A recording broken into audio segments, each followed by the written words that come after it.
Hi, and thank you for coming here and not to Scott's talk. Okay, so first of all, this is going to be the talk with the most code that I've ever done. And I've never done it before. So this is going to be the first time. So how many of you would be comfortable looking at C? Good, because you will. And at any point, if you feel there's too much C, you can just like sneak at the back one. Okay. This is the grown-up title, and then I realized when I came here that having a grown-up title was not the norm. But my grown-up title, the one I pitched, was Secure Programming Practices in C++. But then I realized that was wrong. So I asked somebody on Twitter to suggest, and I got a new title. So how to avoid blowing your leg off with C++. See, that's more like in tune with the thing. Okay. So who am I? I am Patricia Aas. I work as a programmer. I program in C++. I've done so for about 12 years. And I've worked on two browsers. I worked on the original Opera browser, and I am currently working on the Vivaldi browser. And all my slides are on my Twitter. They're my pinned tweets, so you can get them from there. And all my photos are from Pixabay. Okay, so we're going to start with the two quotes from Bjarne that were in the intro.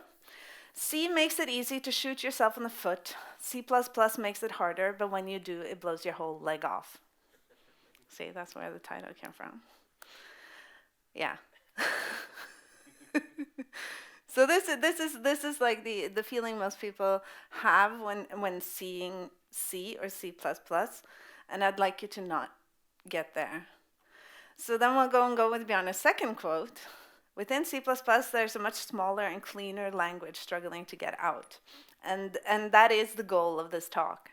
But first, we're going to go through all the pitfalls. Well, not all of them, but a bunch. Okay, so the first question when I was preparing this talk is what kind of specs exist in this space? Because we're talking about how to do secure programming, and there are certain resources. And I ended up landing on three that I wanted to mention. So the first one is not that famous, even for C++ developers, and is only a few years old, and is called the C++ Core Guidelines. Basically, it's an outlining of how the top people in C++ feel that good C++ should be. And it is worth browsing, but it is quite big. And the thing is, that's what you will see from all of these specs. They're huge. This is actually the smallest one. So it doesn't really lend itself to reading. But this is a very important one. And it has to do with coding standards, so secure coding standards. So many languages, you'll find a section for that language, like Java has one. This is the one for C++. It's 435 pages. But in addition to this one, of course, you get the C one as well. So it's big. And then you have this one. This is the common weakness enumeration. I'm going to use it a lot throughout the presentation. But it's huge. So, but it's also worth browsing, maybe. I tweeted a link to the C slice of it. And quite a few of the ones that are there I'm going to talk about today. So the whole idea is that going programming C, C++, it's basically, there are a lot of dragons. So this is the slide with the most text, and I'm going to read it, but it's very important, so I'm going to read it. It's about undefined behavior, which is a very important term in C++. Examples of undefined behavior are memory accesses outside of array bounds, signed integer overflow, null pointer dereference, modification of the same scalar more than once in an expression without sequence points, access to an object through a pointer of a different type, etc. Compilers are not required to diagnose undefined behavior, although many simple situations are diagnosed. And the compiled program is not required to do anything meaningful. Okay, and this is the most important thing. Coming from a managed language and moving into the C, C++ space, this is a thing. This is in the specification. There are parts that are just considered to be dragons. And it's your skill that is supposed to avoid these dragons. So the most important things, there are 3 things that you should internalize with undefined behavior. And first of all, don't try to reason about it. It's a thing that programmers often do when they try to be cool. They try to think like, yeah, this is undefined behavior, but, and then they try to reason about it. Don't, because it's getting progressively difficult to do that. And we'll get into why in a little bit.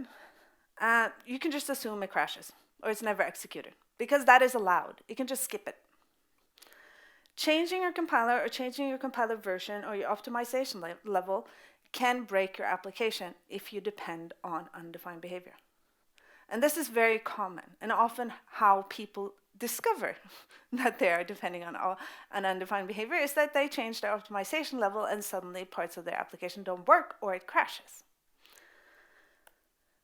And we're going to talk about one of those cases. Now, this is not undefined behavior, what I'm going to talk about here. It's basically in line with the specification. And it's very famous in C++, C. And it's the case of the disappearing memset. It's a very pretty picture. Oh, sorry, I'll go back. You can take, oh no, wrong way. There you go, take a picture. It's pretty. It's one of my favorite slides. Yes, this is the perfect reading up slide. Okay, so this is the code from this, and they're enumerated, these common vulnerabilities things. So you have CWE14, and it has actually this code example in the text. It's compiler removal of code to clear buffers. And the reason why this became very famous is that suddenly this is something that hit a lot of applications. And the idea is, you can see from the code, is that basically you're storing a password on the stack, but it could be anywhere. And you're getting the password from the user, storing it in this PWD, and then you're doing a thing. And when you're done doing the thing and using the password, you are returning, blah, blah, blah. And at the bottom, you want to zero out this part of memory that has the password. And the reason for that is if you, in any way, somebody can get access to your memory in different kinds of ways, you don't want this to be lying around in your memory in plain text. So basically, you want to keep it as short of a time as possible in memory. But what happened was that with modern optimizers, this was considered to be a dead store. Dead store meaning it is trying to write to memory that is never read again. A dead store is allowed to be optimized away. And so what happened was that programmers in good faith said, okay, I'm going to zero out this memory. But the optimizer decided we don't have to do this memset because nobody's going to read this. And a lot of things were left in memory that was never intended to be left in memory. So the solution that I hope will be the standard, and is currently the standard on most platforms, is the first one here. So it's basically exactly the same as memset, except it has this _s. And it's guaranteed not to be optimized out. So that was the solution. The Windows had another solution from previously, secure zero memory, and it's basically the same thing.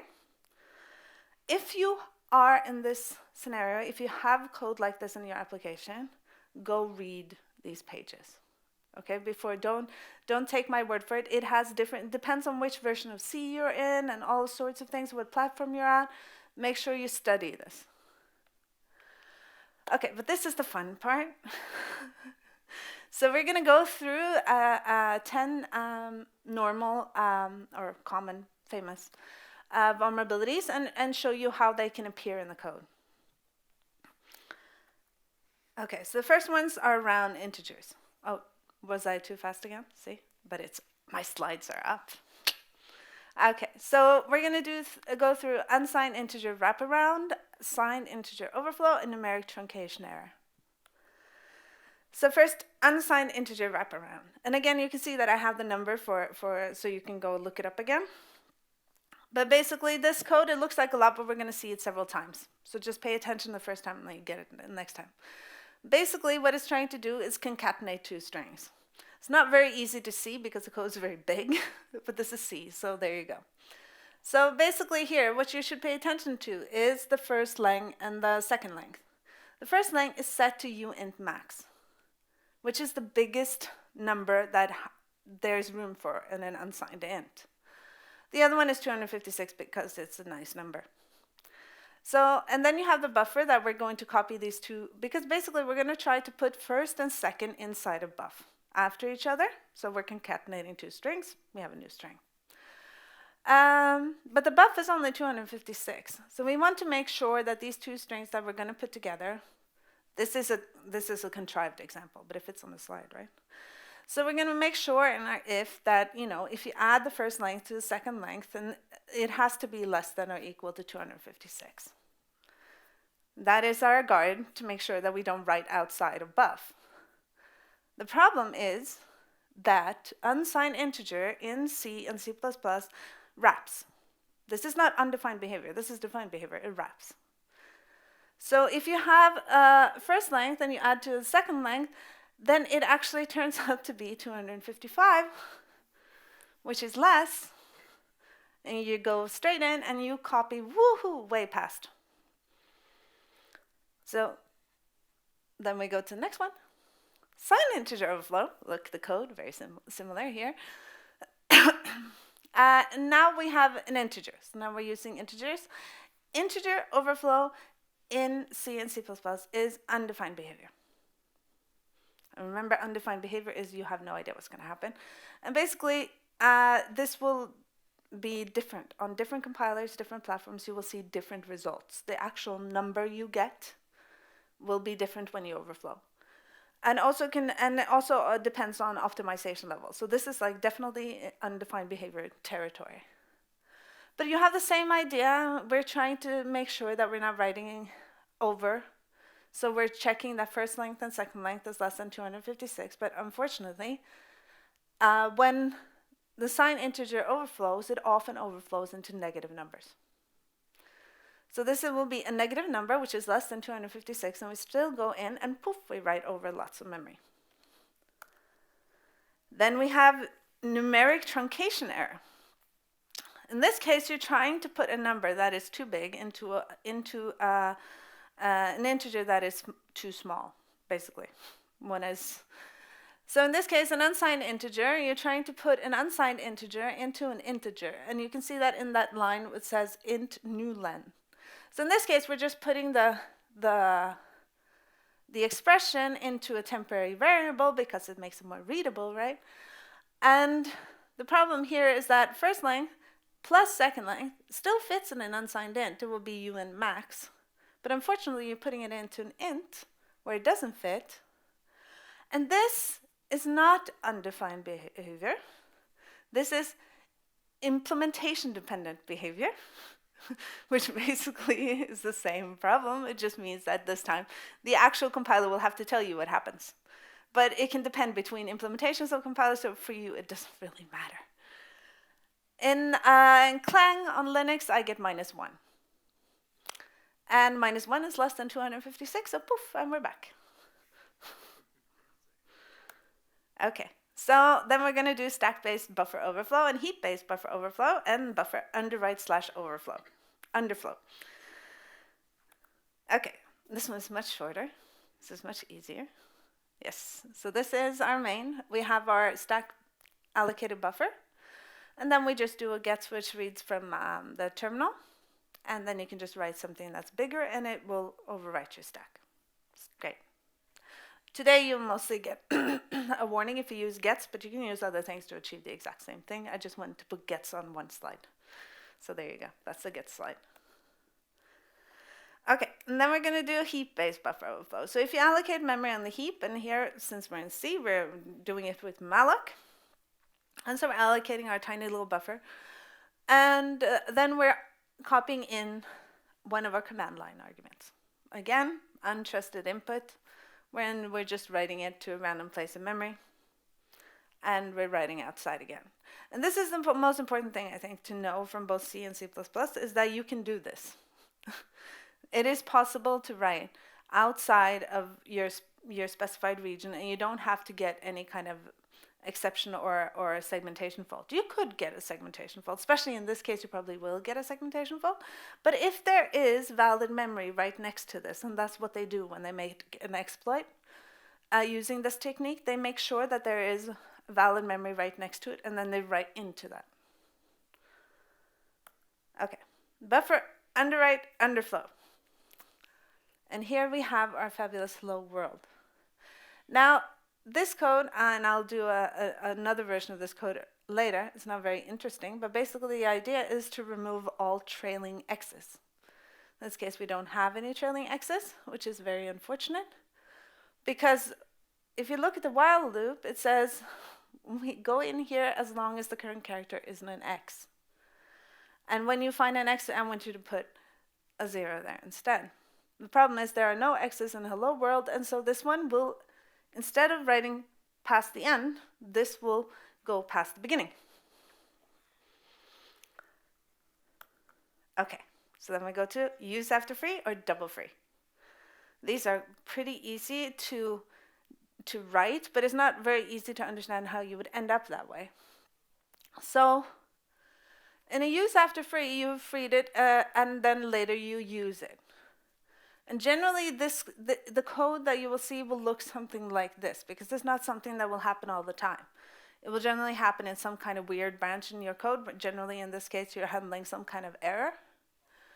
And so in the error handling code, you're freeing the buffer and blah, blah, blah. What you will often see is that people don't have proper testing for their error branches. And so you will see serious mistakes being only executed if you end up in an error situation. So here, the buffer is used after free. And double free is the same thing, because generally it's like somebody had looked at this code and then they ran it through some kind of memory analyzer thing and they say, oh no, it says the buffer is leaked. So somebody just puts up this free buffer at the bottom. But unfortunately, somebody before, way up in the code, had already freed the buffer in an error. Again, it's very common that these are the kinds of cases where you have this. Okay, and the last two is incorrect type conversion / cast and use of external format string. So this is very recognizable to people who worked in C and C++, but it's very weird for people coming from other kinds of languages. In C and C++, you can hard cast something to something it's not. It's a feature. So, and we call this in C++, we call it a C cast or a hard cast. And you can see here on the bottom line that A is being cast to a B when A is clearly not a B in any sense. And this can be used for many different things, because you know that the pointer to A is a valid pointer pointing to valid memory. And so you have, it is allocated. And now you can manipulate it in different ways by pointing a B at it instead. It's very useful. Okay, and then the last one of these common vulnerabilities is the use of an external format string. And this was a very popular exploit. And it is a little bit similar to a SQL injection. The idea is that you are taking in some kind of string from the user, and then you are actually treating it like safe data. In this case here, I'm running this application here. It takes the format string as the first argument and some kind of other string as the second argument, and then it's supposed to print that string with that format. Sounds very useful. So basically, I just pass in %s. Yes, great, I want to say hello world. But I also want to do %d. And then I'm printing random memory. It's great. You can do all sorts of things here. But anyway, so that was the danger, the dragons, right? And this is my opinionated part of the talk. And it's called the 8 I'd really rather you didn't. And for people who don't know, it's from Pastafarianism, and it's really great, so you should look it up. It's another word for it is the 8 condiments. And yes, anyway, so we're going to go through them. But before I do, because I know this is going to go on video, and C++ programmers are very opinionated people, so don't take me too seriously, but seriously think about it. Okay, so these are my 8, and I'm going to go through 4 of them more in detail, and 4 of them not so much. So the first 4 is, I'd really rather you didn't use C. I'd really rather you didn't allocate with new. I'd really rather you didn't do math a lot. I'd really rather you didn't trust your external input. The other ones were write clever code, use pointers a lot, use shared pointer a lot, and use threads a lot. Okay, so the first one, and this is going to be the longest one. I'd really rather you didn't use C. And you saw all of the problems that I went through, and all of those programs are C programs. And I wrote them intentionally as C because, yes, you can write C in C++, but I'd really rather you didn't. If you're going to concatenate strings, this is how it's done. Do it with C++, you do it with a plus. You take first plus second. It's really not harder than this. This is how you concatenate 2 strings in C++.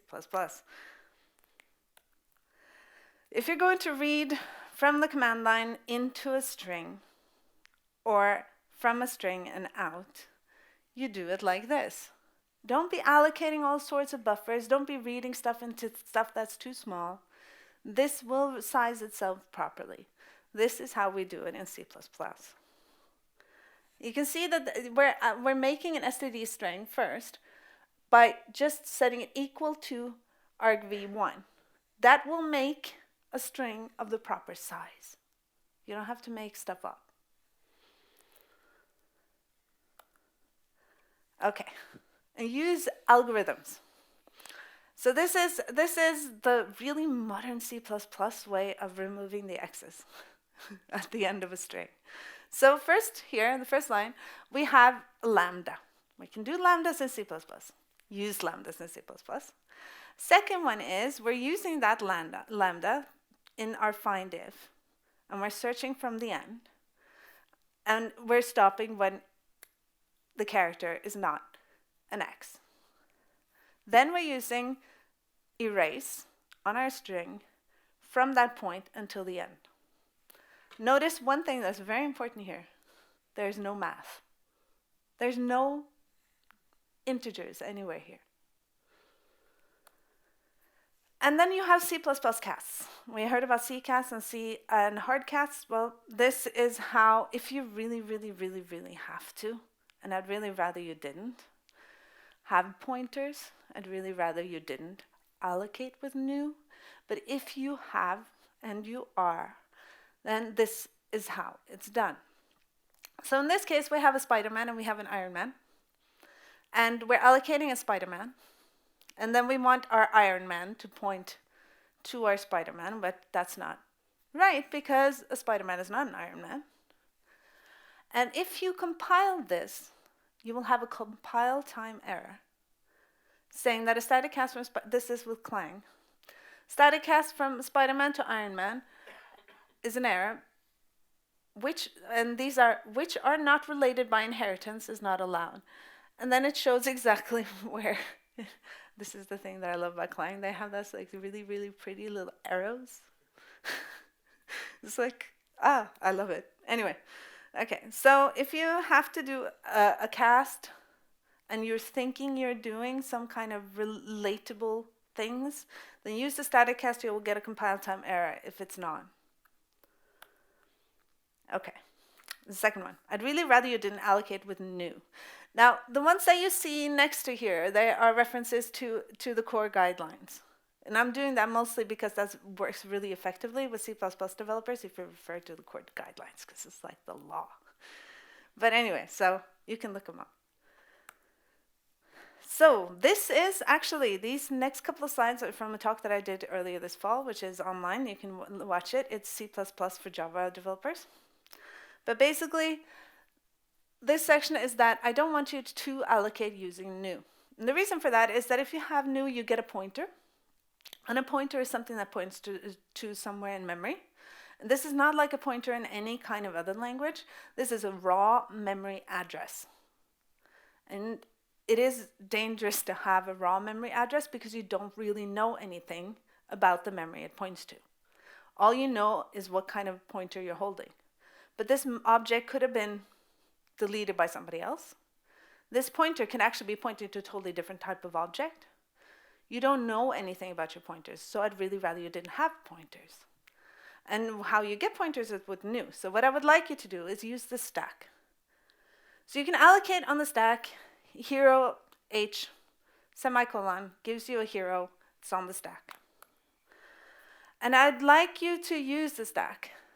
So first of all, here you have this hero, and it's a stack hero because it lives on the stack. But you might also need to allocate something on the heap. On the bottom, you see a normal,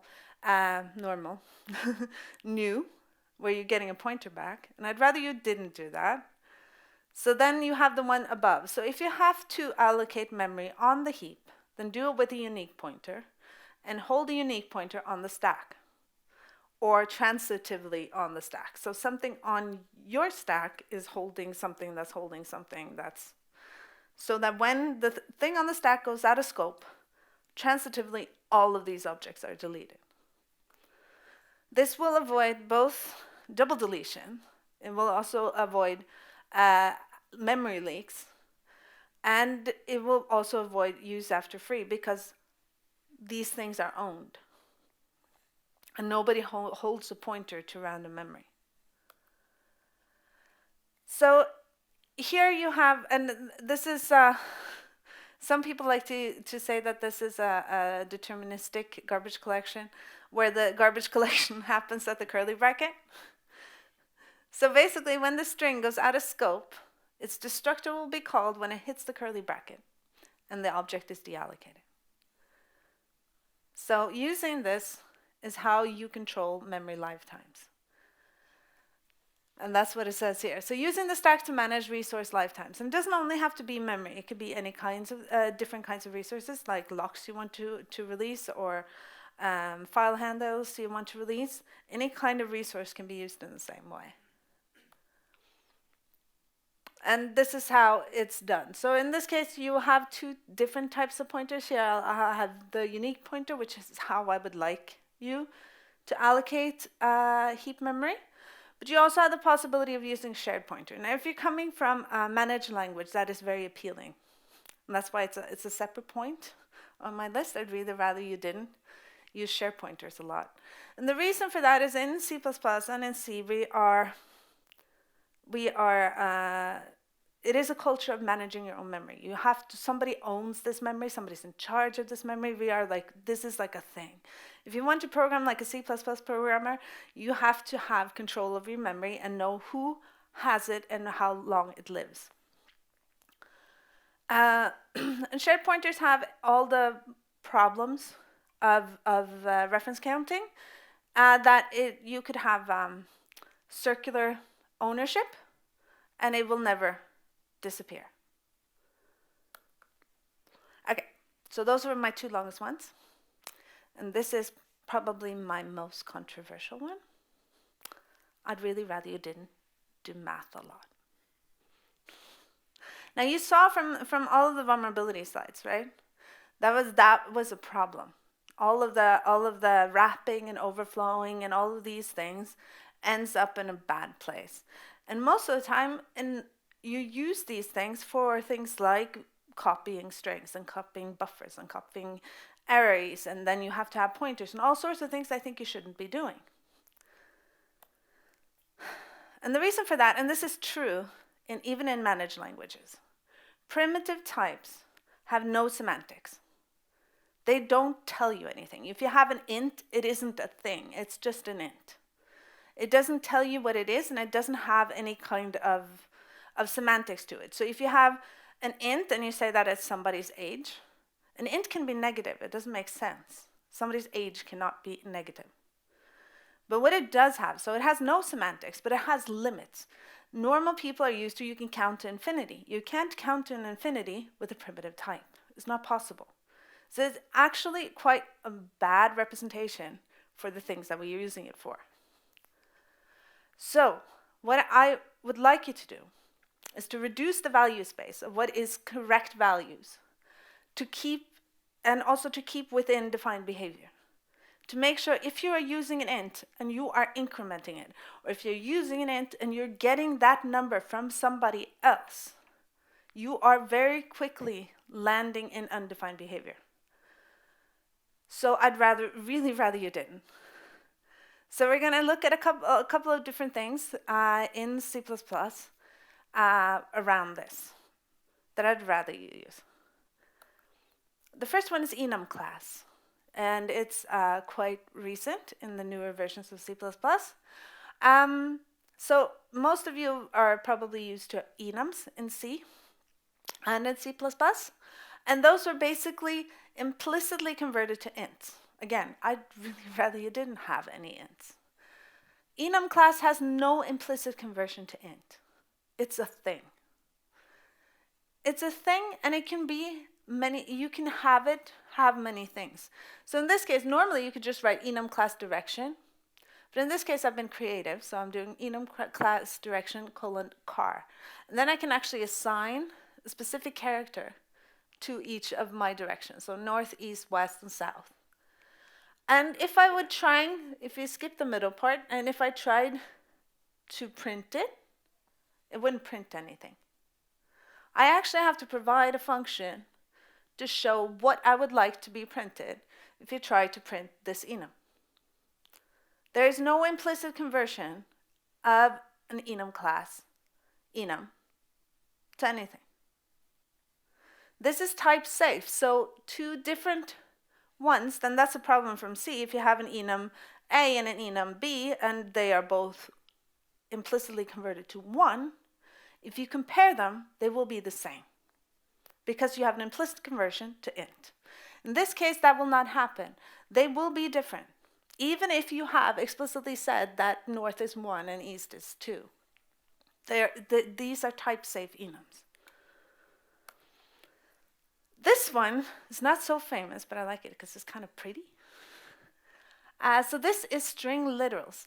What you will see here is, and we're using also auto, because C++ has auto heroes, and then you have Spider-Man, and you have this like lowercase s, Iron Man lowercase s, and Wonder Woman lowercase s, and this creates an object which is a string literal, and we're getting it from this using namespace thing on top. And in my for loop, I'm looping through all my heroes. Of course, you could have this curly bracket thing in my for loop, and that's what I did in the beginning, but it didn't look good on the slide, so it got its own line. But basically, it means that you can put this list of strings and loop through them. And these kinds of constructs are useful usually in tests, where you know what you're going to be looping through. In like production code, in my experience, you don't have a lot of this, but in tests, you generally have a lot. So that's string literals. There are no ints. There are no numbers here. And then, okay, let's say you have to have some numbers. Now I'd like you to make those numbers a little bit more type safe.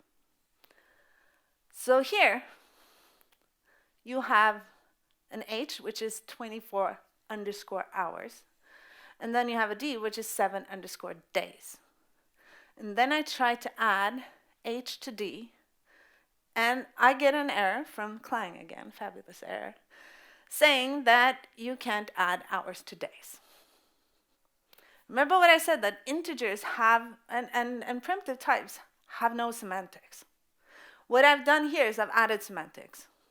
And I'll show you the code to make this right now. Okay, so first of all, we're making two types of structs. Both of them are the same. You have an hours, it takes an unsigned long, and it basically just stores it. This is a struct, so all of this is public. And days the same. So no magic.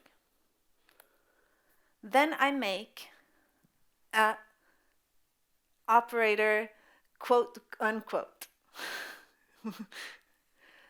The operator quote unquote, I put the suffix that I would like to have to my number. So underscore hours or underscore days. And this is a kind of a builder. It calls the constructor for the different kinds of classes, or instructs in this case. So that the things that you get back, if we go back a bit, so 24 underscore hours will make an object of type hours with a passing 24 as the constructor argument. Which means that later when you try to invoke operator plus on these two things, these are two objects of two different classes. So unless you have made an operator that makes it possible to add hours to days, this will fail compile time. Let's see. Okay. And then you have size t. And if there is something in my talk that I'm most kind of like, I'm not totally sure about, it's this. I would like to say that you should use size t for all your sizes. And I'm pretty close to that in my head, which means 95%. Basically, size t is the result of doing a size of. It's also often now the result that you will get from all of your length or sizes of any kind of container. The one problem that I have with size t is that it is platform specific. And it is also 62-32-bit specific. Which means if you're going to pass a size t from a 32-bit application to a 64-bit application, if you have that, they are not going to be the same size. So I would have liked them to both be the same size, but that's how it is. But within your own application, using size t for all of your sizes is good. It is an unsigned integer type. So you will have well-defined wrap. It's the best you can do. You will wrap. You won't wrap to negative numbers, but you will wrap. Again, it's only if you have to use a number, right? Okay. And this is my last big one. It's not that big. And it's quite famous, so I'm not going to talk so much about it. And it is, I really rather you didn't trust your external input. And this is the concept of taint, which which is quite famous, a lot of static analysis, but it's basically if this number is coming from, or this input is coming from an untrusted source, it should taint everything it touches. So to stop this, you have to validate it, you have to analyze it, you have to sanitize it before you pass it in. So you stop the taint as fast as you can. And this is true for any kind of input in any kind of application. It's not C++ specific, but you saw me doing it, like not doing this several times. I was taking command line arguments. I was reading things from the user. But this could be many different things. It could be in media files. You will have, or any kind of packet, which gives you like a length field, or anything that you use when you parse. These are very often used in vulnerabilities, especially like these types of header things are used very much in vulnerabilities against media applications, because it is external input, you're getting it. If you're parsing it and you're treating it as true, then you're vulnerable. So basically here is look at all your input. And these last four, they are more general high level things. I'd really rather you didn't write clever code. And the reason for that, and it's true, there's a quote, I don't remember who said it, but basically it says that if you write code that is the most advanced code you can write, something like that, I don't remember the exact quote, then you are not capable of debugging it, because debugging is harder than coding. The idea here is try to write code which is as simple as you can. It might not look impressive, but the thing is, code is is read more than it's written in general. Almost every line of code in your application is read many, many more times than it is written. So don't try to be clever, because you might think, oh, but it's perfectly understandable. I understand it all right now. Okay, you can start with thinking of your colleague. Will your colleague understand it right away? And then will your future self understand it? So don't be clever. I'd really rather you didn't use pointers a lot.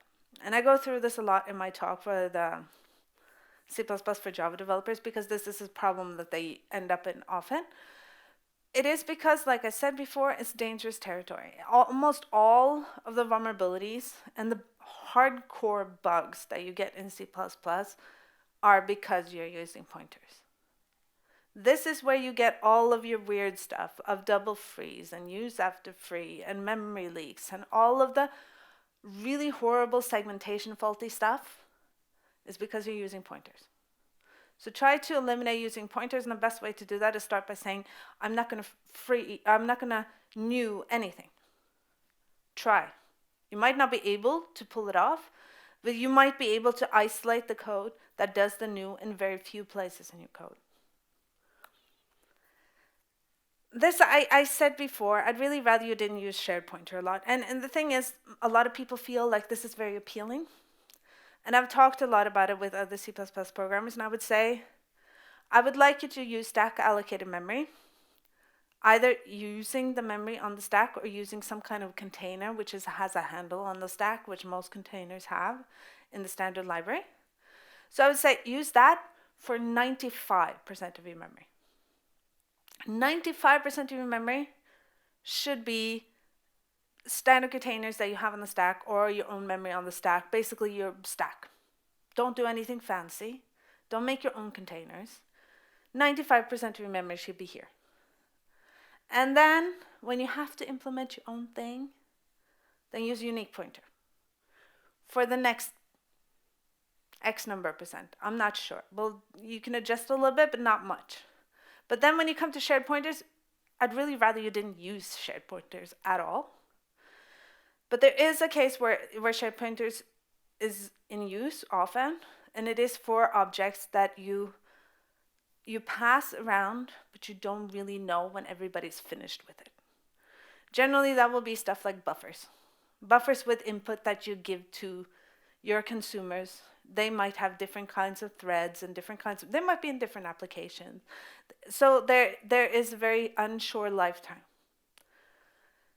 That's the only case really I see that using shared pointers is good, but there might be others. But basically I'm saying don't use shared pointers, at least not a lot. I'd really rather you didn't use threads a lot. Now this is controversial in many languages. and there are basically two reasons. First of all, threading is hard. Using threading and shared resources is difficult. If you, yes.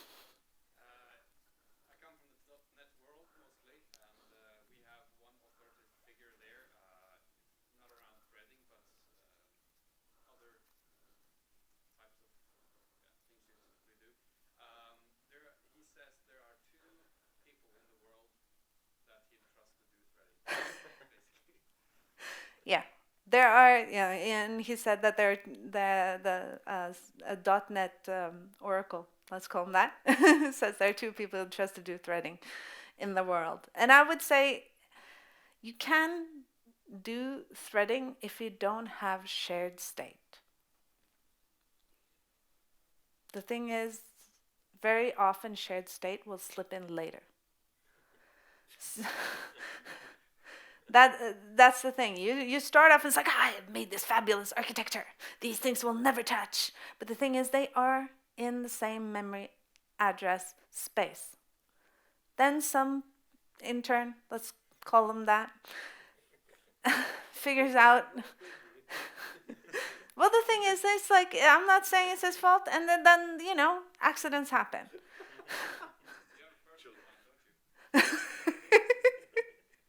No. I don't have any person in mind. Okay, so basically, I'd really rather you didn't use threads a lot. And the first reason is it's very difficult to do well. The second reason is if you really need concurrency today, because threads were really fashionable in the early 2000s, where we had hyper-threading, and it was very cool. Today, if you really need concurrency, I'd say make the OS do the job for you and separate those address spaces. Make processes instead. There's no shared state. make processes, communicate over IPC. You still had to have some sort of communication if you had to communicate. Now make it explicit. Make it non-accidental. If somebody's going to try to share state, they are going to have to work for it.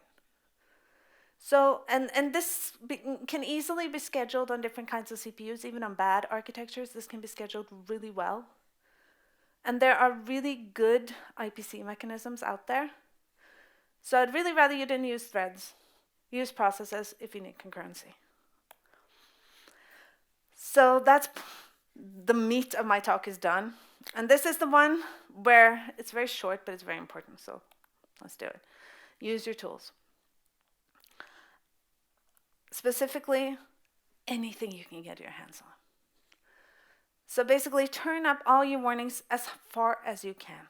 Make warnings errors as much as you can. Use all your instrumentation, your static analysis, your automated tools, your fuzzing, your continuous integration, your libraries. Throw everything you can at it. Turn your compilers on max optimization and push it through all of your automated testing, because a lot of stuff disappears when you do full optimization. And suddenly, undefined behavior becomes very apparent. So use your tools and research these and set them up into your integration pipeline. So if you're going to go away with one thing from my talk, because I've heard that's really important, then it's this. I'd really rather you didn't use C. If you're going to program C++, make use of the language. Make use of the facilities in the language and in the libraries to program more safely. Don't write C. Learn some modern C++ instead. And that's my talk. Thank you.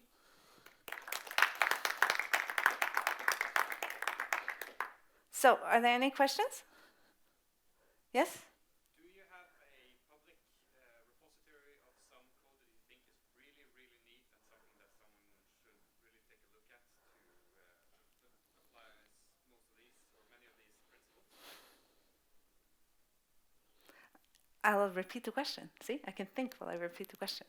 Do you know of any public repository with good examples of good C++ programs or code, C++ code? I would say probably if you want to look at what is considered in the community to be the best code, then browsing the core guidelines is very good. It will show you code examples of different kinds of things, and you can go and look at things. I would never, ever, ever expect anyone to look at the standard library. It is the most advanced C++ you've ever seen, and you should never, ever program like that.